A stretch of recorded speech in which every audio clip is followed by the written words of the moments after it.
Hello friends, अब सब English बोलिएगा आपका स्वागत करता है। आज की इस वीडियो में दोस्तों हम सीखेंगे दीज और दोज के बारे में, यानी दीज का प्रयोग कहाँ किया जाता है और दोज का प्रयोग कहाँ किया जाता है। तो आइए इस वीडियो को बिना किसी देरी के शुरू करते हैं। These and those are plural demonstrative words, यानी दीज और दोज जो है दोस्तों वो बहुवचन प्लूरल प्लूरल यानी बहुवचन डेमोन्स्ट्रेटिव वर्ड्स हैं, शब्द हैं, used two point out multiple people, जिसका प्रयोग बहुत सारे लोगों को बताने के लिए या और ऑब्जेक्ट्स या फिर वस्तुओं को बताने के लिए बेस्ड ऑन डिस्टेंस, यानी दूरी के अनुसार इसका प्रयोग किया जाता है। यानी दीज का प्रयोग और दोज का प्रयोग किसके लिए दूरी बताने के लिए किया जाता है दोस्तों, यानी नज़दीक या फिर दूर की चीज़ों को बताने के लिए प्रयोग किया जाता है। ठीक है। और क्या कहते हैं वो प्लूरल भी हो सकते हैं और यानी प्लूरल ऑब्जेक्ट्स भी हो सकते हैं और पीपल यानी लोग भी हो सकते हैं। ठीक है। These is used for near by items, यानी दीज का प्रयोग नज़दीक की चीज़ों के लिए किया जाता है। दीज का प्रयोग कहाँ किया जाता है दोस्तों? नज़दीक की चीज़ों के लिए। For example these are my shoes, ये मेरे जूते हैं, यानी नज़दीक की चीज़ को बताने के लिए, है ना, दीज का प्रयोग किया जाता है। While those is used for distant items, जबकि दोज का प्रयोग दूर रखी चीज़ों को बताने के लिए किया जाता है। यानी जो प्लूरल जो पीपल होते हैं या फिर क्या कहते हैं या फिर जो वस्तु होती है, ऑब्जेक्ट्स होते हैं, उसको बताने के लिए, दूर की चीज़ों को बताने के लिए दोज का प्रयोग किया जाता है। For example those are your shoes, वो यानी दूर की चीज़ जो दूर रखा हुआ है उसको बताने के लिए दोज आर योर शूज़, वो तुम्हारे जूते हैं। ठीक है।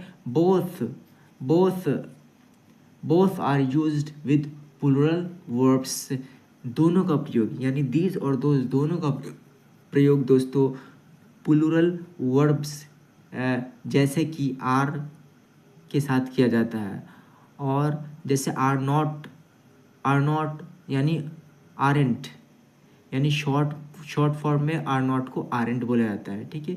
इसके साथ यानी ये वर्ब लगते हैं। ठीक है दोस्तों। की डिफरेंसेस एंड यूसेज, जो मेन फ़र्क है इन दोनों में उसको हम समझते हैं। प्रॉक्सिमिटी, यानी these refers to plural items, यानी दीज जो है ना वो प्लूरल वस्तुओं को रेफर्स करती है। ठीक है। क्लोज टू द स्पीकर, जो वक्ता के, बोलने वाले के नज़दीक हो, उसको क्या करता है? दीज उसको रेफर करता है, यानी ऐसी चीज़ों को बताने के लिए दीज का प्रयोग करेंगे। ठीक है।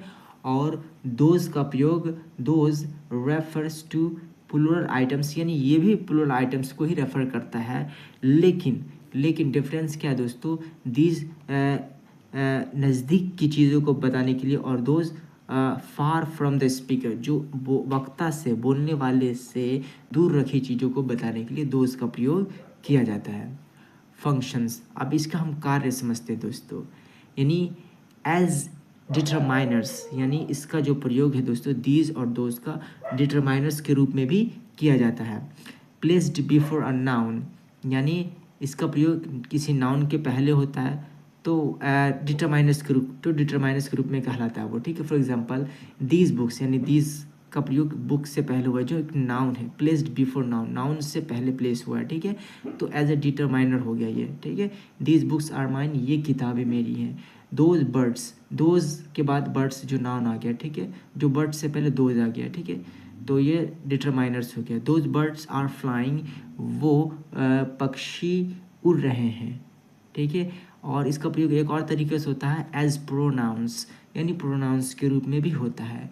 लाइक प्लेस अ नाउन, यानी रिप्लेस अ नाउन, किसी नाउन को रिप्लेस करता है when the object is obvious, यानी जब ऑब्जेक्ट ऑब्वियस हो तो फिर क्या करते हैं, ये किसी नाउन को रिप्लेस करता है। ठीक है।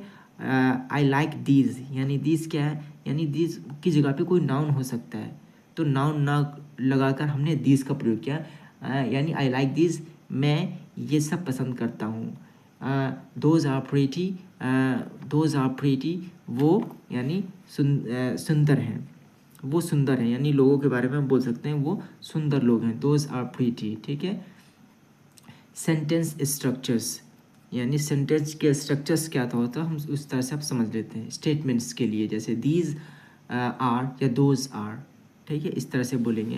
या फिर दीज आर नॉट या आरंट, या दोज आर नॉट या दोज आरंट, ठीक है। आर नॉट का शॉर्ट फॉर्म आरंट होता है। क्वेश्चंस के लिए दोस्तों कैसे प्रयोग किया जाता है, आर दीज या आर दोज, यानी आर दीज बुक्स या फिर आर दोज बुक्स, इस तरह से हम क्वेश्चन पूछने में इसका प्रयोग हम कर सकते हैं। एग्जाम्पल्स, उदाहरण हम समझ लेते हैं। नियर की चीज़ों की यानी नज़दीक की चीज़ों को बताने के लिए हम दीज का प्रयोग करेंगे। दीज कुकीज़ यानी ये biscuits, I am holding are delicious, जिसे मैंने थाम रखा है, आर डिलीशियस है, लजीज है, ठीक है। फार यानी दूर की चीज़ों को बताने के लिए दोज का प्रयोग करेंगे हम। Those trees on the hill are tall, यानी पहाड़ी पर जो वो पेड़ लगे हैं लंबे हैं, ठीक है। Those trees on the hill are tall, ठीक है।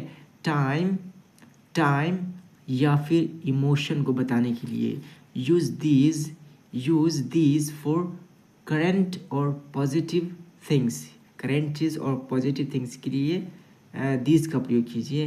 एंड दोज फॉर पास्ट और डिस्टेंट थिंग्स के लिए पास्ट का प्रयोग कीजिए, ठीक है। तो आज की वीडियो दोस्तों बस इतना ही, ठीक है। फिर मिलते हैं आपसे अगली वीडियो में। अगर आपने अभी तक हमारे चैनल को सब्सक्राइब नहीं किया है तो प्लीज़ हमारे चैनल को सब्सक्राइब कर लीजिए, ताकि आपको हमारे वीडियो रेगुलर पहुंचती रहे।